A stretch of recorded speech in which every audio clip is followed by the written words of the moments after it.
అందరికీ నమస్కారం అండి. 16/5/2025 తారీఖున ఈరోజు జరుగుతున్న సంఘటనని మీకు నేను లైవ్ టెలికాస్ట్లో పెడుతున్నానండి. ఆ పాక మాదండి. మేము 30 సంవత్సరాల నుంచి ఉంటున్నాము. కమ్మ సీతారామయ్య అతని కొడుకులు దౌర్జన్యంగా గతంలో ఒక నెల క్రితం పీకేయడం జరిగిందండి. కంప్లైంట్ పెట్టడం అన్నీ జరిగింది, అయినా పట్టించుకోలేదండి. మళ్ళీ ఈరోజు దౌర్జన్యంగా 100 మంది ఆడవాళ్ళని మగవాళ్ళని తీసుకొచ్చి దౌర్జన్యంగా మా పాకని ఈ విధంగా పీకేస్తున్నారండి. దెందులూరు మండలం చల్లచింతలపూడి గ్రామం అండి.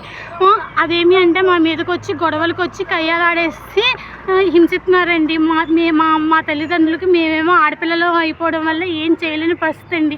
మేము యాదవుల కులంలో పుట్టడం తప్ప అండి. ఈ విధంగా మా యాదవస్ ఉన్నా కూడా ఎక్కడున్నారో తెలియదండి. ఈ విధంగా కమ్మ సీతారామ అతను 4 కొడుకులండి చల్లచింతలపూడి గ్రామంలో చేస్తున్న రాజకీయ కుట్రలండి. ఇంతకన్నా దారుణం ఎక్కడైనా ఉంటుందా? జనాలేమో విరోధం చూస్తున్నారండి. మా అమ్మ నాన్నేమో లోన్ అన్నారు.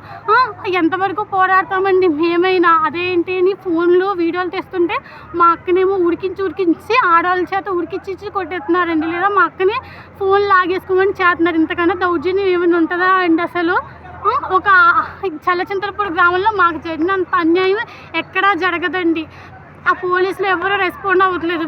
మీ వల్ల అయిన ప్రయత్నం ఉంటే కనుక ఇన్స్టాగ్రామ్లో అన్నింటిలో షేర్ చేసి మా ఎంత వహించి మాకు న్యాయం చేయవలసిందిగా కోరుచున్నారండి. ఇంత దౌర్జన్యం ఎక్కడ ఉండదండి. అక్కడ కనిపిస్తుందండి ఏ విధంగా గొడవ పడుతున్నారో మాతోటి. మేము ఆడపిల్లలమండి. మా అమ్మగారికి 4 ఆడపిల్లలు, 1 మగపిల్లడండి. మా తమ్ముడు చిన్నోడండి. మేమేం చేయగలమండి చెప్పండి? అదేమిటంటే ఈ విధంగా దౌర్జన్యం వచ్చి జేసీపీని చూశారు కదండి ఎలా పీకేస్తున్నారో.